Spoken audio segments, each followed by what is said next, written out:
Praise the lord, హల్లెలూయా. దేవునికి స్తోత్రం. ప్రభు పరిశుద్ధ నామానికి మహిమ కలుగును గాక.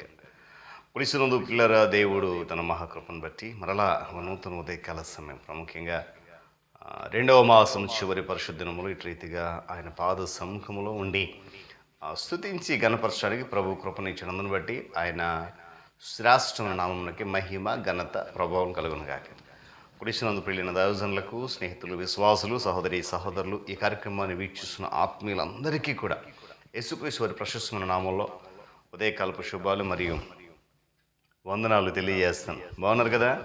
చాలా సంతోషం. రండి, ఈ దినం కూడా ప్రేమతో ఆహ్వానిస్తున్నాను. అనుదిన అభివృద్ధి ఉదయకాలపు ధ్యానాలు ఉన్నటువంటి ఈ ఆధ్యాత్మిక కార్యక్రమంలో నాతో పాటు పాలుభాగస్లుకండి. వాక్యాన్ని ధ్యానించి దైవాశీర్వాదాలు పొందండి. బైబిల్స్ దగ్గరలో ఉన్నాయి కదా, చాలా సంతోషం. తెరచి చూడండి.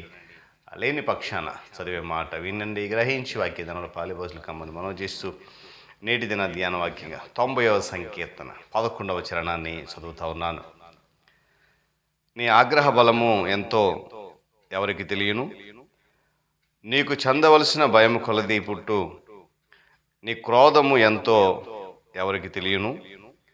దేవుడు తన పరిశుద్ధ లేఖన మాటను మనందరూ కూడా దీవించును గాక. తలలోంచి కళ్ళు మూసుకునండి, ప్రార్థన చేసుకుందాం. ప్రేమ కలిగిన మా తండ్రి, మహోన్నతుడ, మహాగణుడ, సర్వాధిపతి, సర్వశక్తిమంతుడ, మహోన్నతుడు, మీకు వందనాలు. రెండవ మాసములో చివరి పరిశుద్ధ దినం వేకును లేచి రీతిగా నీ పాద సన్నిధానంలో నిలిచుండే భాగ్యాన్ని నీ దాసునిగా నాకు ఇచ్చారు, మీకు వందనాలు. అంతేకాకుండా ఈ బిడ్డలందరికీ ఆత్మీయ కార్యక్రమం ద్వారా బలము, జ్ఞానం అనుగ్రహిస్తున్న స్తోత్రాలు. ఈ దినం కూడా నడిపించమని, మాట్లాడమని యేసయ్య నామమున అడుగుతున్నాం తండ్రి, ఆమేన్. చాలా సంతోషం పిల్లరా. చదివినటువంటి ఈ చరణంలో మరొకసారి దేవుని కోపము ఏంటి, ఎలా ఉంటుంది, ఆ కోపం విషయంలో మానవుని పరిస్థితి ఏంటి, కీర్తనకారుడైన మోషే చెప్తున్నమాట. నీ ఆగ్రహ బలము ఎంతో ఎవరికి తెలుసయ్యా, నీకు పుట్టేటువంటి క్రోధము ఏమన్నాడండి, నీకు చెందవలసిన భయము కొలది. నిజంగా ఈ మాటలు వింటూ ఉంటే, లేక ధ్యానం చేస్తూ ఉంటే, నిజంగా ఈ లోకంలో జరుగుతున్న పరిస్థితులు, మనుషులు జీవిస్తున్న విధానం అంతటిని బట్టి ఆశ్చర్యము మరియు భయము కూడా కలుగుతూ ఉంటాయి. మనుషులు గడ్డిలాగా వాడి ఎండిపోయి చనిపోవడానికి గల కారణం దేవుని కోపమే కానీ కేవలము సహజ సిద్ధంగా అనివార్యమైనటువంటి ప్రకృతి ధర్మాలు కాదు అనేటువంటి విషయాన్ని గమనించాలి మనం. ఈ కీర్తనలో దేవుని కోపానికి కారణం చెప్తున్నాడు ఇక్కడ భక్తుడు. మనుషుల పాపాలన్నిటికీ, వారి అంతరంగంలోని రహస్య పాపాలను, బహిరంగంగా అందరికీ కనిపించే అపరాధాలను దేవుడు తన పవిత్రమైన దృష్టితో గుచ్చి చూస్తూ ఉంటున్నాడు. హల్లెలూయా. గమనించాలి అదే కలసం. చూడండి, జీవితకాలం అంతా కూడా మోషే శ్రేష్ఠుని పదాలు వాడాడు ఇక్కడ. ఇది కఠినమైన మాట. మేము అనేటువంటి మాట, మా అనే మాట మనం గమనించాలి ఈ కీర్తనలో. అయితే దేవుని ప్రజలు ఏమండి ఆయనతో నివసిస్తూ కూడా అదే సమయంలో ఆయన కోపము వారిని ఆవరించి ఉండడం అనేది సాధ్యమేనా? ఈ ప్రశ్న ఎప్పుడైనా కలిగిందా? ఎస్, అవును, సాధ్యమే. ఎందుకంటే తప్పకుండా దేవునిలో నివసించడం అంటే దేవుని యొక్క పవిత్ర స్వభావము కౌగిట్లో ఉండడమే. ఏమండి, ఈ పవిత్ర స్వభావము పాపమంతటికి మరియు చెడుతనం అంతటికి వ్యతిరేకంగా అగ్నిలాగా ఎప్పుడు కూడా మండుతూ ఉంది కూడా. హల్లెలూయా.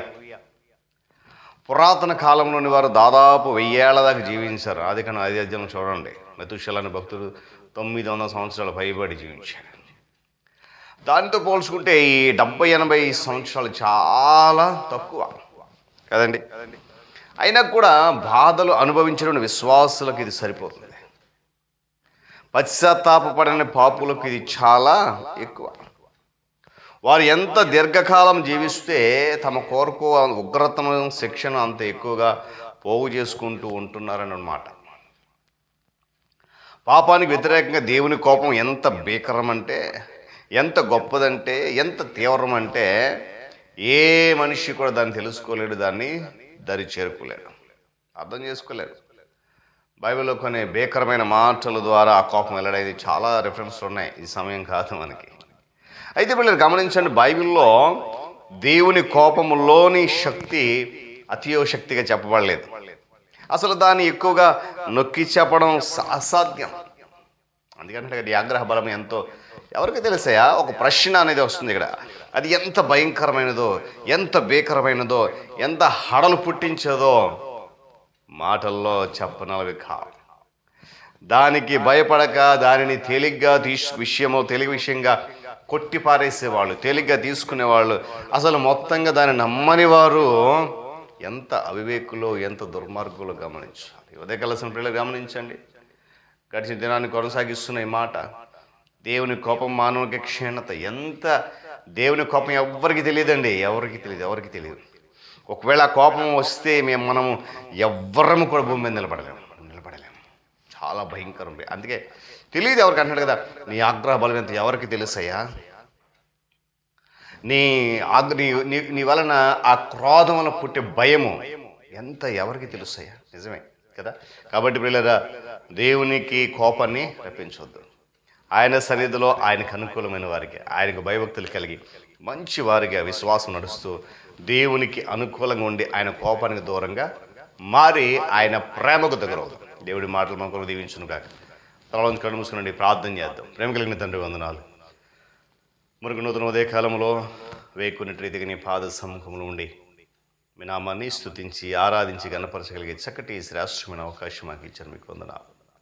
నీ కృప ఉన్నతమైనది, నీ కాపుదల శ్రేష్టమైనది, నీ కోపం కూడా అంత భయంకరమైనది. అయితే ఆ కోపాన్ని మీదట మేము ఎవరం తాళలేము, నిలబడలేము. మోషే భక్తుడు నీ ఆగ్రహం ఎంతో ఎవరికి తెలుసు అని వర్ణిస్తున్నాడు. నిజమే, ఎవ్వరము తెలుసుకోలేము. ఆ కోపాన్ని గురి కాకుండా కేవలం నీ ప్రేమకు మాత్రమే దగ్గరయ్యే వారికి మేము నడుచుకోవడానికి ఈ మాటలు అందరి చేతులను ఫలింపచేయమని యేసుక్రీస్తు వారి నామములో అడుగుతున్నాను మా తండ్రి, ఆమేన్. త్రియేక దేవుని దీవెన, ఆయన సన్నిధి కాపుదల సదాకాలము మనందరికీ తోడుగా ఉండి నడిపించును గాక. ఆమేన్.